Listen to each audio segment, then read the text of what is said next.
Europa, a frozen moon hiding the unimaginable. One of many orbiting Jupiter. Small, distant, easy to overlook. But that changed, because Europa started appearing in conversations everywhere. In scientific papers, in mission plans, in discussions about life beyond Earth. Suddenly, everyone was talking about it. And not because it's the largest moon, or the brightest, or the most obvious, but because it might be hiding something beneath the surface. At first, Europa doesn't look special. A smooth, icy sphere. Bright, almost featureless compared to other moons. But look closer, and the surface begins to tell a different story. Cracks, lines, fractures stretching across the entire globe. Like something underneath is pushing upward, trying to break through. That's where the interest began, because those features suggest movement, and movement suggests energy, and energy changes everything. Scientists started to suspect that Europa might not be a frozen, lifeless world, but something else, something active, something with an ocean hidden beneath its ice. And if that's true, then Europa isn't just another moon. It's one of the most important places in the solar system, because where there is water, there is possibility. But that's only part of the story, because the more we learn about Europa, the more complicated it becomes. More extreme, more dangerous, more uncertain. This isn't just a world that might support life. It's a world that might challenge everything we expect about it. Europa is not simple. And the reason everyone is talking about it is because we're starting to realize it's not what we thought. Europa looks frozen. A solid shell of ice stretching across an entire world. For a long time, that's all we thought it was. But beneath that surface, there may be something else, something vast, something hidden, an ocean. The idea didn't come from speculation. It came from data. When the Galileo spacecraft studied Europa in the 1990s, it detected something unusual, a magnetic signature that didn't make sense. Europa doesn't have a strong internal magnetic field like Earth, but it showed signs of induced magnetism, a response to Jupiter's powerful magnetic field. The only way to explain that is if something conductive exists beneath the surface, something that can carry electrical currents. And in planetary science, that usually means one thing: salt water, a global ocean.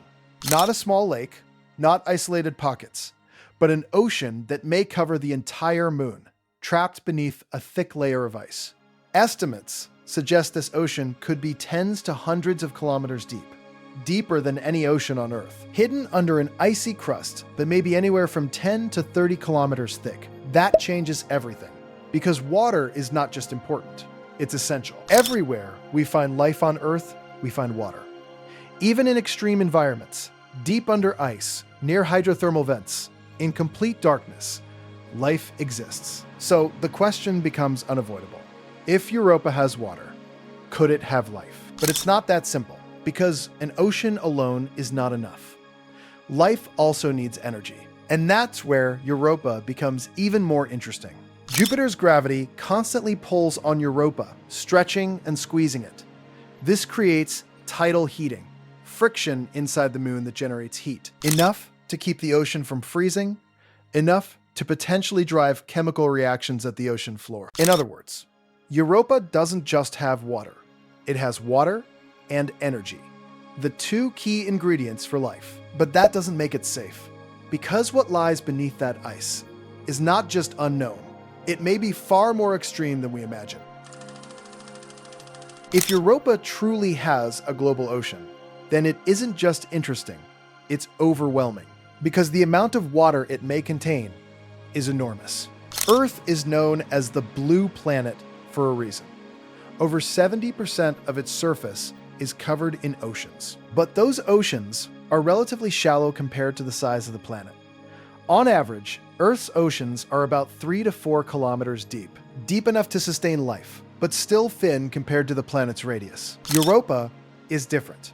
If its subsurface ocean exists as models suggest, it could be tens to hundreds of kilometers deep, That means that despite being much smaller than Earth, Europa may contain more liquid water than all of Earth's oceans combined. Let that sink in. A distant, frozen moon orbiting Jupiter may hold more water than our entire planet. But that water is not on the surface.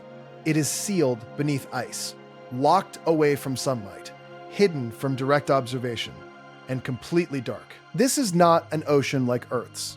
There are no waves, no wind, no sky, just endless water beneath a ceiling of ice. And yet, that doesn't mean it's lifeless. On Earth, we've found ecosystems thriving in complete darkness. At the bottom of the ocean, near hydrothermal vents, life exists without sunlight. These organisms rely on chemical energy instead of photosynthesis. They feed on reactions between water and minerals coming from the planet's interior. If something similar exists on Europa, then its ocean could be alive. But here's where things become more complicated. More water does not automatically mean more life, because conditions matter.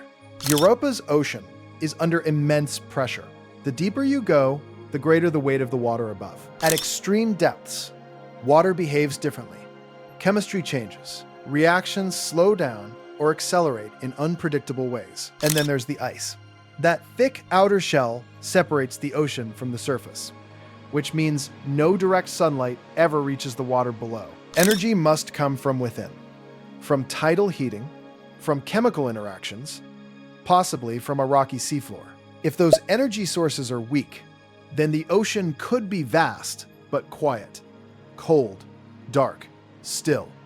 An ocean without life, or life so sparse that it barely leaves a trace. There's also another possibility, that the ocean is not uniform, that it contains layers, regions of different temperatures, salinity, and composition. A complex internal system we have never seen directly. Europa's ocean is not just big, it is alien, a place where the rules we understand may not fully apply. And that's why it matters. Because if life exists there, it would not look like life on Earth. It would be something entirely different. And if it doesn't exist, that tells us something just as important. That even with water and energy, life is not guaranteed. Europa forces us to confront both possibilities, and neither of them is simple.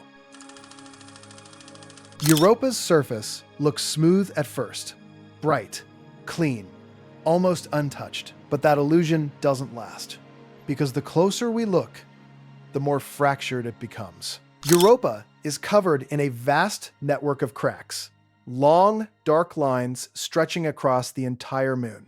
Some run for thousands of kilometers. They cross over each other, bend, split, like something beneath the surface is constantly shifting. And that's exactly what scientists think is happening. Europa's icy crust is not static. It is moving, slowly but continuously. Jupiter's gravity plays a major role. As Europa orbits the planet, it is constantly being pulled and stretched. This process is called tidal flexing. The moon is squeezed and released over and over again. That creates stress, and that stress fractures the ice. But it doesn't just crack it.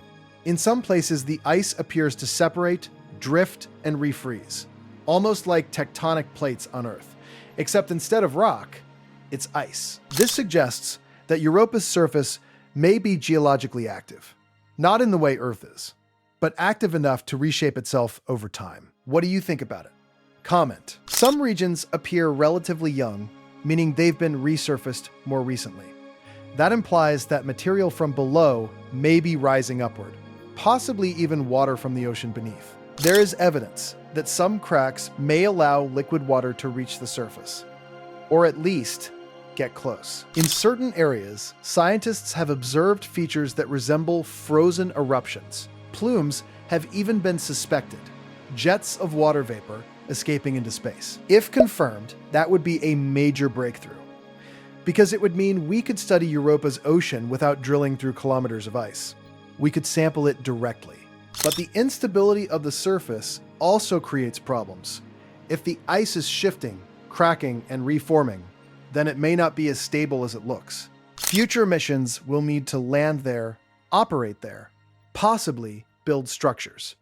And that requires understanding how solid the ground really is. A surface that moves is not predictable.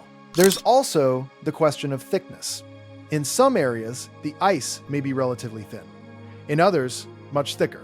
That variation matters because it determines how easily energy, heat, and material can move between the ocean and the surface. Europa's surface is not just a frozen shell.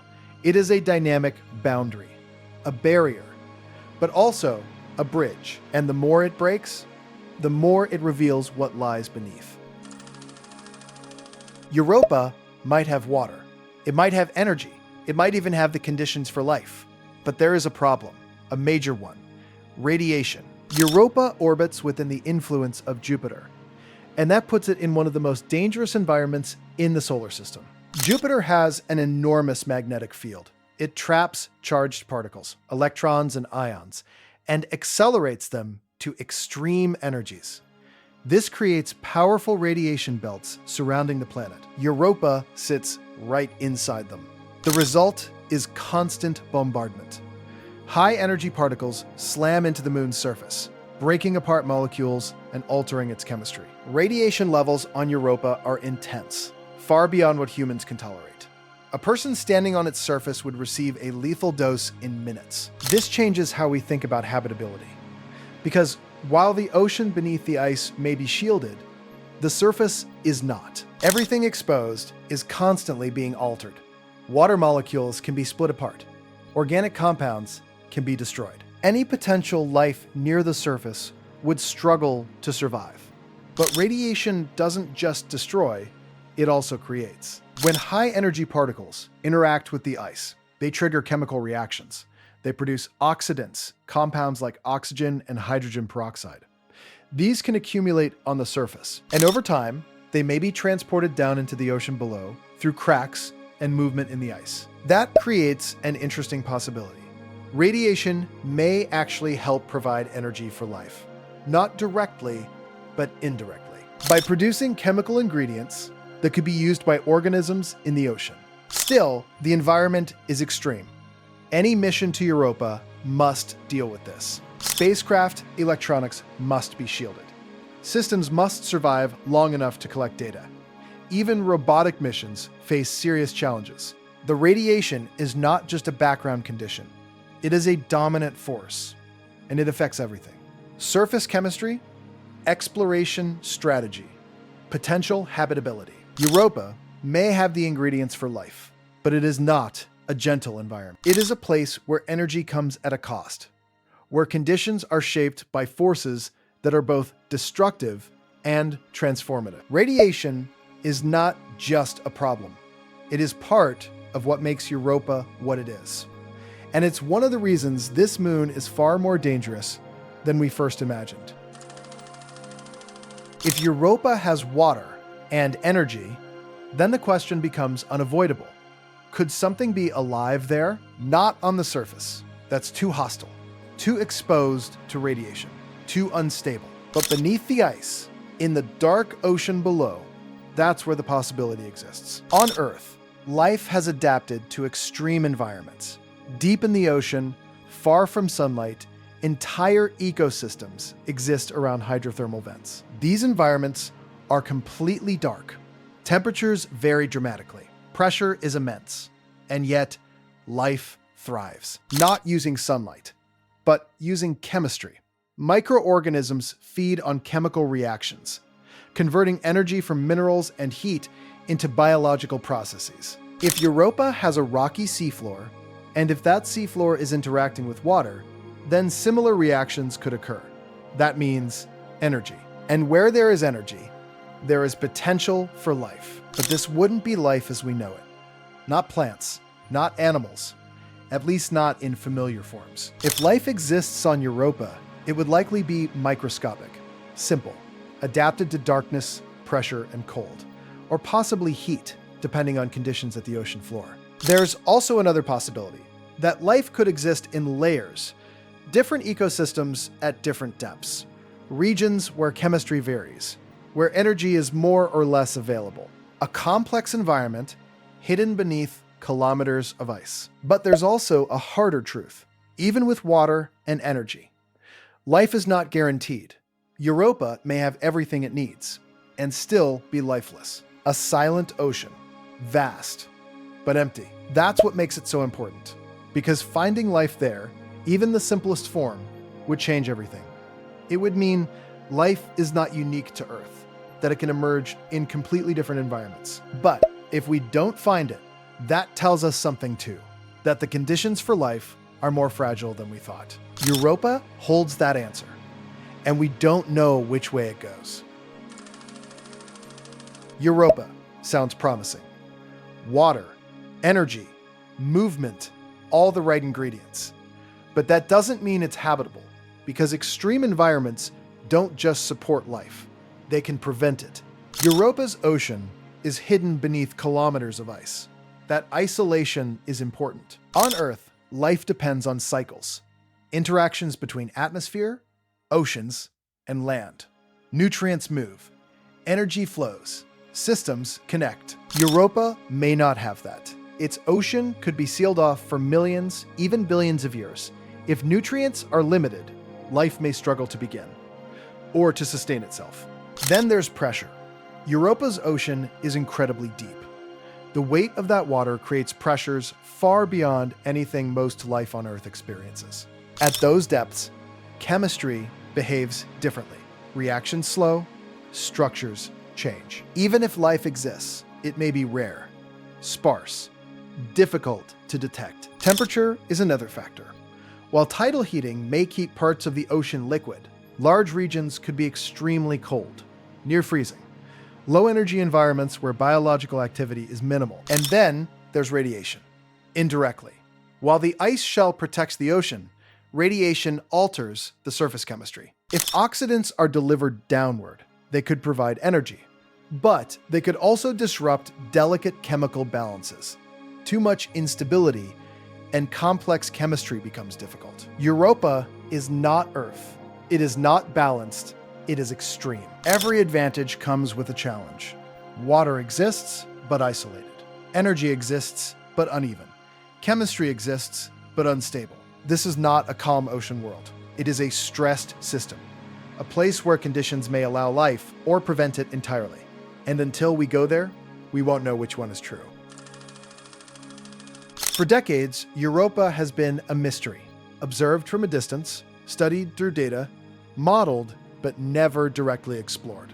That's about to change. NASA's Europa Clipper is designed to answer the questions we've been asking for years, not by landing, but by getting closer than ever before. The spacecraft will orbit Jupiter and perform dozens of flybys of Europa, scanning the surface, measuring its magnetic field, and analyzing its composition. It will look for signs of water beneath the ice, study the thickness of the crust, map the surface in detail, and most importantly, search for clues about habitability. It will carry instruments capable of detecting subsurface oceans through radar, chemical compounds on the surface, heat signatures from below, possible plumes of water vapor. If plumes are confirmed, the mission may even pass through them, sampling material from Europa's ocean without drilling. That would be a breakthrough.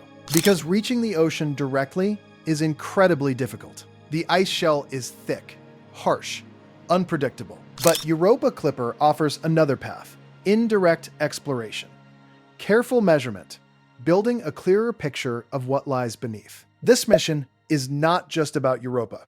It's about understanding whether ocean worlds can support life, and whether we are alone. For the first time, we are not just theorizing. We are going to look. Europa is not just another moon.